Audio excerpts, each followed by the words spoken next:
Bienvenue à la grande édition de la télévision rwandaise, dont voici le sommaire. La commission sénatoriale en charge des relations extérieures, de la coopération et de la sécurité a auditionné ce mercredi la ministre du Commerce et de l'Industrie, Mme Beata Byalimana, pour déterminer la productivité commerciale du Rwanda dans la région et en Afrique. Pour la 10e fois, la plateforme de l'Association chrétienne africaine de la santé, connue comme African Christian Health Association Platform, ACHAP, a tenu une réunion à Kigali.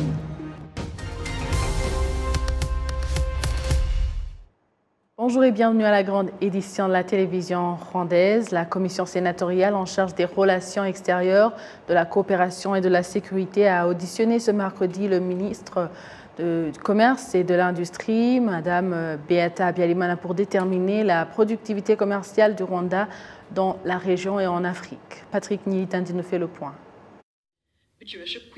Le ministre du Commerce et de l'Industrie, Beata Byalimana, a souligné aux sénateurs qu'il existe un moyen pour le gouvernement de montrer aux Rwandais les opportunités de ces organisations, en particulier dans le commerce et l'investissement. Elle a également souligné aux sénateurs que les intérêts contenus du pays comprennent la contribution à combler le fossé entre les exportations et les importations du Rwanda, en particulier sur le continent africain. La ministre du Commerce a montré également les quelques difficultés au sein même de l'organisation dues essentiellement à la peu de volonté politique de certains États pour le bon fonctionnement de l'organisation, notamment en matière d'utilisation de nouvelles technologies. Elle a toutefois indiqué que l'organisation a offert une véritable plateforme de discussion pour trouver des solutions aux défis communs. Les sénateurs ont indiqué au ministre du Commerce et de l'Industrie que pour continuer à dynamiser les échanges, le gouvernement doit poursuivre ses efforts pour accroître la qualité de ses produits dans l'industrie rwandaise afin d'en accroître ses exportations. Les sénateurs ont également déclaré que le gouvernement devrait également améliorer les compétences linguistiques des commerçants rwandais, en particulier ceux d'Afrique, notamment en Swahili. Pour les sénateurs professeur Jean-Pierre Dusingizemungu, le fait que certains commerçants ne parlent pas cette langue est un véritable handicap pour élargir leurs échanges et ouvrir des débouchés aux produits rwandais. De son côté, le sénateur Dr Emmanuel Avugimana a souligné que le gouvernement devrait intensifier ses efforts pour mieux étudier les secteurs des transports dans le pays, mais surtout pour discuter des moyens de construire des plus grandes infrastructures de transport dans la communauté est-africaine, ainsi qu'au sein du COMESA et bien d'autres organisations. La plateforme de l'Association chrétienne africaine de la santé, connue comme ACHAP, a tenu sa 10e réunion à Kigali. À cette occasion, le Rwanda a montré que la technologie, particulièrement l'innovation relative, est l'un des facteurs clés qui ont permis le pays à relever les défis imposés par la pandémie de Covid-19. Pendant la pandémie de Covid-19, le matériel qui a été utilisé pour traiter et réanimer les patients de la Covid-19 a joué un grand rôle pour sauver des vies humaines, comme l'indique Kenneth Otenyo, expert en technologie dans le domaine de la santé, en soulignant que la Covid-19 était une menace majeure pour la population et avait une grave pénurie d'oxygène. Ce qui a permis alors de gérer la situation était l'usage de la technologie. Cette réunion africaine a réuni des délégués de plus de 30 pays où il était question de discuter sur le rôle dans les périodes pandémiques. L'archevêque de Kigali, cardinal Antoine Kambanda, s'exprime à ce propos. La personne humaine a besoin d'une santé intégrale. Le Seigneur Jésus nous dit, je suis venu pour qu'ils aient la vie et la vie en abondance. Ça veut dire la vie corporelle et la vie spirituelle. Et le traitement, les cures de médicaments ne suffisent pas. Il faut aussi le traitement et cure spirituelle pour avoir une santé et une vie intégrale. C'est pour cela que nous collaborons avec les médecins pour traiter et guérir les personnes pour avoir une vie intégrale, une santé complète. Le ministre rwandais de la Santé, Dr Daniel Ngamije, a souligné comment le Rwanda a investi dans les innovations de la technologie pour faire face à l'épidémie de Covid-19 et a apprécié les organisations religieuses, les associations et les congrégations de la communauté HAP pour leur contribution exceptionnelle à la profession médicale en Afrique. Les membres de la commission sénatoriale en charge du développement économique et des finances ont exhorté les dirigeants des instances de base ainsi que les populations de différentes zones du pays où des infrastructures de base pour le développement doivent encore être établies à travailler ensemble pour relever les différents défis auxquels ils sont confrontés. Les détails avec Patrick Nilidanti. Depuis un certain temps, l'on constate une multiplication de projets de développement urbain dans la ville de Kigali, mais cela ne signifie pas que tous les quartiers de ces 3 districts de la ville disposent de ces infrastructures. À titre d'exemple, il y a le secteur de Jabana, un district de Gasabo, qui, pendant très longtemps, n'a pas eu une seule route asphaltée. Il y a 4 ans, les résidents locaux ont collecté 700 millions de francs rwandais pour la construction d'une route de 7,8 km, mais ces montants ne pouvaient représenter que 15% des fonds nécessaires. Alors, le gouvernement est intervenu pour couvrir le reste. La vie est tellement meilleure maintenant, et parce que notre région est proche de Kabuye. Peut-être que les gens ont déménagé ici pour construire des maisons plus modernes. Maintenant que nous avons une bonne route, ils n'ont pas à s'inquiéter de la boue ou d'autres inconvénients. Dans certaines parties du secteur de Jabana, où des routes goudronnées doivent être construites, les responsables locaux et les habitants sont déterminés à travailler en étroite collaboration avec les autorités de la ville de Kigali pour y arriver. Par exemple, les gens comme nous qui travaillons dans cette zone, il nous est très difficile d'acheminer les marchandises en gros. La plupart des camions ne sont pas disposés à venir jusqu'ici et s'arrêtent là où la route goudronnée se termine. Cela signifie que le coût de l'acheminement de marchandises ici est vraiment énorme. Les défis deviennent donc nombreux. Pour résoudre ce problème, les résidents locaux ont jusqu'à présent collecté 76 millions de francs rwandais dans un premier temps pour construire au moins 2 km de route goudronnée au plus tard avant la fin de cette année. Les membres de la commission sénatoriale en charge du développement économique et des finances qui ont visité les districts de Gasabo dans le cadre de leur programme de sensibilisation communautaire ont exhorté les responsables locaux et les habitants des zones où l'infrastructure de base pour le développement n'a pas encore été établie à travailler ensemble pour relever les défis auxquels ils sont confrontés. Je ne peux pas critiquer ce qu'ils font, car lorsqu'on prend le temps de voir ce qu'ils font, c'est vraiment louable. Travailler ensemble est très important, ainsi que d'avoir une vision commune. Et cela a le potentiel de transformer leur vie. Depuis 2018, des routes goudronnées d'une valeur de 4 milliards de francs rwandais ont été construites en secteur Jabana. Je vous propose maintenant de suivre David Carmelingawile qui revient sur la deuxième étape de la deuxième mission économique et commerciale de l'Organisation internationale de la francophonie. Depuis hier lundi, le Rwanda accueille un groupe de plus de 100 commerçants et investisseurs du monde entier qui sont membres de l'Organisation internationale de la francophonie. Ils sont arrivés au Rwanda en provenance du Gabon la semaine dernière.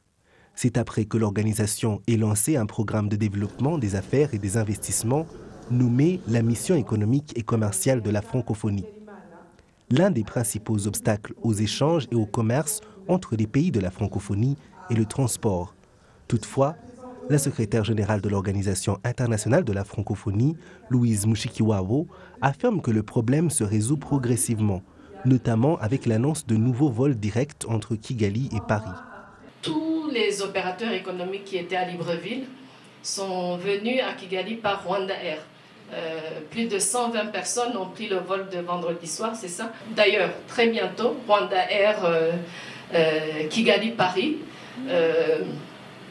ce sera une très bonne occasion pour beaucoup de francophones. Par exemple, nous avons beaucoup de pays membres qui sont dans la région de l'Europe de l'Est et l'Europe occidentale, même ceux qui viennent de beaucoup plus loin, qui sont sur cette grande plaque tournante qui est Paris. Donc ce vol Rwanda Air, Kigali-Paris-Kigali, est un vol qui va beaucoup contribuer parce que vous savez que ce soit l'intégration au niveau des régions ou des continents, sans la donne transport et logistique, le transport cargo et le transport des biens et des personnes, ça devient très très compliqué. La secrétaire générale a également noté que les investisseurs sont désireux de connaître les opportunités de commerce et d'investissement ici au Rwanda, ce qui favorisera le commerce au sein de l'OIF.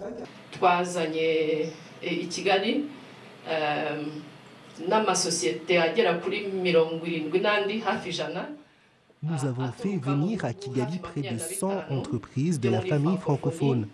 Ils sont venus visiter et explorer les opportunités disponibles.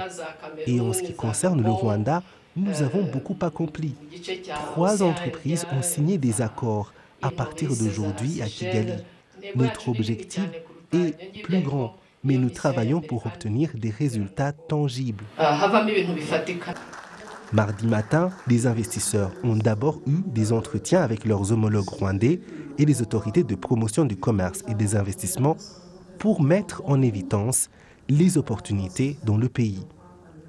La PDG de la Banque de Kigali, Dr Diane Kalusizi, a déclaré que le secteur financier et bancaire est l'un des secteurs les plus lucratifs que les investisseurs devraient considérer.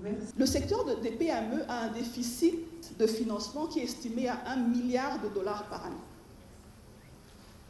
Et cette estimation, elle date de 2017. Et moi, j'estime qu'après la crise du Covid, la dégradation des capacités de production qu'on a vues liées à la crise du Covid, avec les opportunités que nous avons devant nous liées à la ZLECAf, la zone de libre-échange africaine, j'estime que ce déficit pourrait être maintenant doublé à $2 milliards par année. Et nous espérons que si on arrive à offrir tous ces crédits, à déployer tous ces crédits dans l'économie, nous aurons la croissance que le gouvernement attend de nous, qui est une croissance à double digit, à plus que 10%, et cela nous permettra d'arriver à une économie à revenu moyen d'ici 2035. D'autres opportunités d'investissement dans le secteur industriel qui apporteront une valeur ajoutée sont l'agriculture et l'élevage, les énergies renouvelables et les services technologiques, etc. La ministre rwandaise du Commerce et de l'Industrie, Beata Uwamariza Habyarimana, note que la situation géographique du Rwanda et les politiques axées sur la facilité d'y faire des affaires sont des opportunités importantes qui ne doivent pas être ignorées.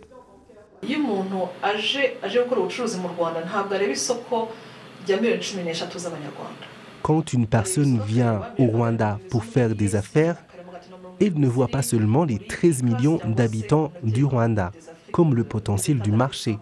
Elle voit la communauté des États d'Afrique de l'Est et les autres blocs régionaux dont nous faisons partie. Il voit le marché intégré qui est grand et il voit le meilleur endroit pour investir. C'est pourquoi ils viennent choisir la meilleure option, ce que le Rwanda a à offrir. C'est la facilité de faire des affaires, l'ouverture rapide d'une entreprise et la logistique impliquée et le marché, vu comme un collectif, présente un grand avantage.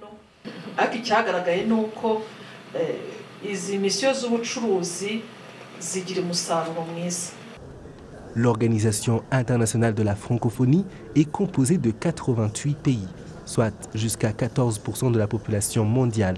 L'organisation représente 16% du PIB mondial et 20% du commerce mondial. Parlons toujours du secteur de l'économie, mais dans un autre angle, pour parler de la diaspora rwandaise qui s'est entretenue avec la Banque de Kigali, visant à l'initier au service bancaire de la BK qui leur facilitera lorsqu'ils seront à la recherche de services bancaires à l'étranger. Patrick Nidindi nous fait le point. Certains jeunes Rwandais de la diaspora ont eu des discussions avec les responsables de la Banque de Kigali sur la manière dont ils peuvent accéder aux services bancaires lorsqu'ils sont à l'étranger. Certains de ces jeunes disent que cela leur sera bénéfique car ils avaient l'habitude de faire face à des défis auparavant. Nous qui vivons à l'étranger, nous sommes habitués à utiliser les moyens électroniques pour nos transactions. C'est très difficile quand on n'a pas la carte. Et retirer l'argent n'est pas chose aisée. Avec ces services, cela va beaucoup m'aider.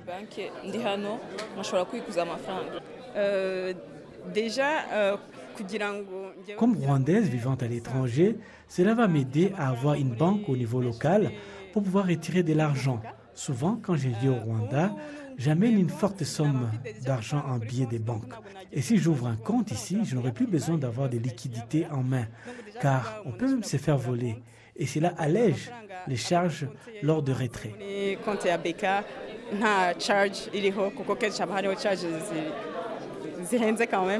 Nicole Kamandi, directrice régionale de succursale de Kigali à la Banque de Kigali, a noté que ce programme aidera les Rwandais vivant à l'étranger à épargner et à accéder facilement aux autres services bancaires au sein de la Banque de Kigali. Ce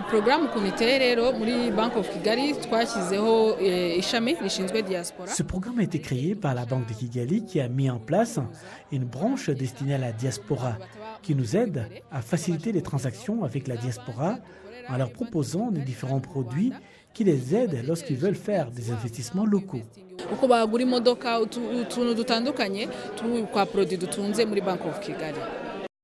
Les discussions ont réuni 70 jeunes gens rwandais vivant dans divers continents, à savoir l'Amérique, l'Europe, l'Asie et l'Afrique. Selon la Banque de Kigali, 70% des Rwandais vivant à l'étranger peuvent accéder à ces différents services. Merci à vous tous qui étiez au rendez-vous d'actualité de la télévision rwandaise. Au nom de toute l'équipe qui a réalisé cette grande édition, je vous souhaite de passer une bonne suite de nos programmes. Vous étiez avec Amandine Dikouma-Sabo. À la prochaine et d'ici là, portez-vous bien.